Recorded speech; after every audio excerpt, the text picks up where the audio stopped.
গুরু পূর্ণিমা ভারতীয় বৈদিক পরম্পরার একটি গুরুত্বপূর্ণ অঙ্গ। গুরুর প্রতি শিষ্যের ভক্তি ও শ্রদ্ধার বিশেষ মুহূর্তের দিন হল গুরু পূর্ণিমা। এবছর গুরু পূর্ণিমা তথা ব্যাস পূর্ণিমা পালিত হল 21শে জুলাই রবিবার। নির্বারাকপুরের বিশ্ব সেবাশ্রম সংঘের প্রতিষ্ঠাতা শ্রী শ্রী সমীরেশ্বরকে ভক্তি নিবেদন করার উৎসব পালন করা হয় সংঘের পক্ষ থেকে। বৃষ্টি স্নাত বিকেলে অসংখ্য ভক্তের প্রতীক্ষার চিত্রটি বর্ষার ভ্রুকুটির কাছে ম্লান হয়নি। প্রিয় গুরুদেব শ্রী সমীরেশ্বর ও গুরুমাতা মামুনির চরণপদ্মে পুষ্প নিবেদনের সাথে ভক্তিপূর্ণ শ্রদ্ধা নিবেদন করতে সব বয়সী ভক্তবৃন্দের সমাগম ঘটেছিল এদিন।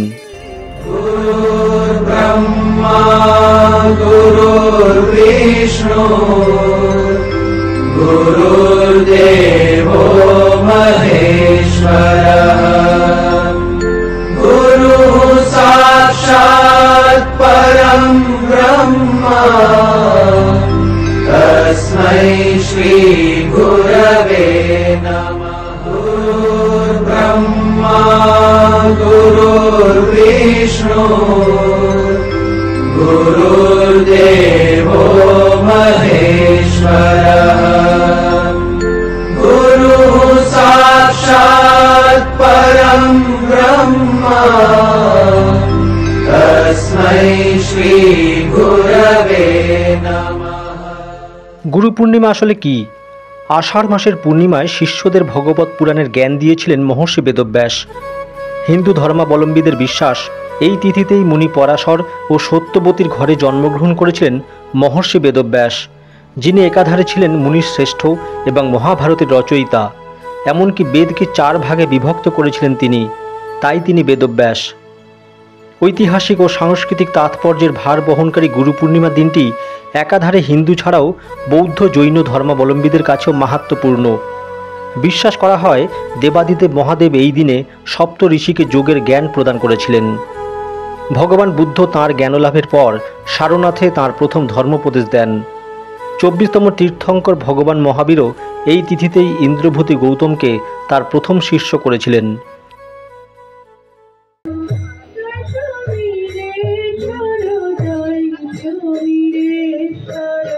হরে কৃষ্ণ হরে রাম, রাম কৃষ্ণ জয় রাম স্তব, সেই সাথে উলুধ্বনি, শঙ্খধ্বনি ও ঢাকবাদ্যে সহযোগে প্রথা মাফিক সংঘের পক্ষ থেকে গুরু বন্দনা ও গুরু বরণ করা হয়। পরমারাধ্যা বিশ্বমাতা মায়ের মহান সেবক শ্রী সমীরেশ্বর ও সেবিকা মামুনি মায়ের সামনে প্রণাম নিবেদন ছাড়াও তাদের কাছ থেকে আশীর্বাদ প্রাপ্তির আকাঙ্ক্ষায় সমবেত হয়েছিলেন ভক্তবৃন্দ। দূর দূরান্ত থেকে এসেছিলেন অনেকেই। আসলে গুরুর প্রতি শিষ্যের আকর্ষণ ও তাকে দর্শন করার রীতি প্রাচীনকাল থেকেই রয়েছে। তন্ত্রসার বলছে, শিষ্য যদি গুরুর সঙ্গে এক গ্রামে বসবাস করেন তাহলে শিষ্যের উচিত সকাল, মধ্যাহ্ন ও সন্ধ্যাকালে গুরুকে দর্শন ও প্রণাম করা। গুরুধাম থেকে 1 ক্রোশের মধ্যে শিষ্যের বসতি হলে দিনে একবার এবং অর্ধ যোজনের মধ্যে হলে মাসের অষ্টমী, চতুর্দশী, অমাবস্যা ও পূর্ণিমা এবং সংক্রান্তিতে গুরু প্রণাম করতে হয়। 1 যোজন থেকে 12 যোজনের মধ্যে শিষ্যের গৃহ হলে যোজন ভিত্তিক সেই সংখ্যক মাসে গুরু দর্শন প্রণাম করার রীতি। এমনকি যদি 12 যোজনের বেশি দূরে কোনো শিষ্য থাকে তবে বছরে একবার উপস্থিত হয়ে শ্রী গুরুর চরণ বন্দনা করা উচিত। ভারতবর্ষ তো সনাতন ধর্ম, গুরুবাদের উপর ঈশ্বরের সান্নিধ্য সবচেয়ে বড় জোর দেওয়া হয়েছে। আজকে যে গুরুর সান্নিধ্যে এসে যেসব তৃষ্ণার্থ মানুষ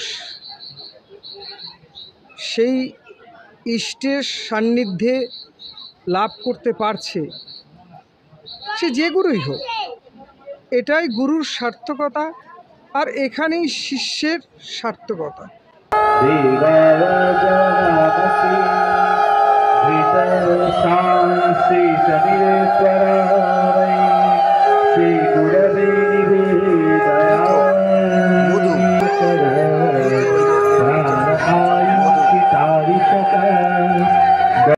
বৈদিক মতে আদিগুরু হিসেবে মহর্ষি ব্যাসদেবকে মানা হলেও মনুষ্য জীবনে প্রথম গুরু হিসেবে মানা হয় পিতামাতাকে।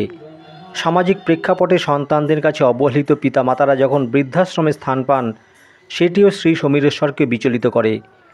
তাই তিনি প্রাঞ্জল ভাষায় ভক্তবৃন্দের কাছে পিতামাতা সম্পর্কের বিষয়টিও গুরু পূর্ণিমার সাথে সম্পৃক্ত করেছেন। আমাদের সনাতন ধর্মে তো প্রথম বলছেন মাতৃদেব ভব পিতৃদেব ভব, তারপর আচার্য দেব ভব। আমরা যদি সেই মা বাবাকে বৃদ্ধাশ্রমে পাঠাই তাহলে গুরুকরণের কোনো দাম নেই।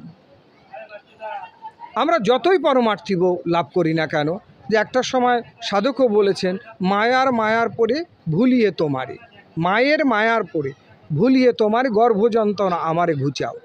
সেটা ঠিক আছে, সেটা উচ্চকোটি মার্গে গিয়ে তখন এগুলো ভাবা যায়। কিন্তু আমাদের দিব্য লাভ করার থেকেও আমাদের কাণ্ডজ্ঞান আগে, দিব্যজ্ঞান পরে, আগে আমাদের কাণ্ডজ্ঞানটা লাভ হোক। তাই জন্য বলি মা বাবাকে যে প্রণাম করে না তার এই গুরুকরণের কোনো দাম নেই।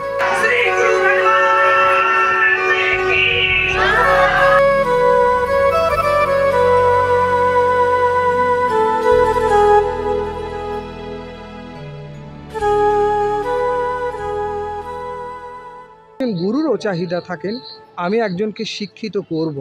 এই পরস্পর সংযোগটা হলেই দুজনেই সার্থকতা হয়। তবে আমার মনে হয় গুরু শিষ্য সম্পর্ক একদিনের নয়, জন্ম জন্মান্তর। ब्रह्मा गुरुर्विष्णु गुरुर्देवो महेश्वरः गुरुः साक्षात् परं ब्रह्म तस्मै श्री गुरवे नमः। PM Star 24 এর রিপোর্ট, নিউ ব্যারাকপুর।